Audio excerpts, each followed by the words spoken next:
दोस्तों, adobe Acrobat pro DC 2019 training course में आज हम सीखेंगे कि आप अपने एडोब रीडर या राइटर में डार्क मोड कैसे अनेबल कर सकते हैं। अस्सलाम वालेकुम दोस्तों, मेरा नाम मसूद जफर है। आप देख रहे हैं एमजेड लर्निंग। तो चलिए शुरू करते हैं आज के टॉपिक को।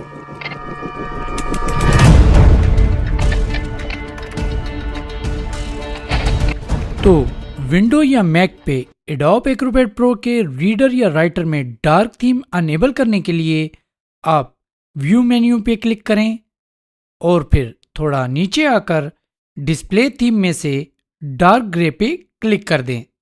आपके एडोब रीडर या राइटर में डार्क थीम अनेबल हो जाएगी। अब आप जो भी पीडीएफ डॉक्यूमेंट ओपन करेंगे वो डार्क मोड में ओपन होगा।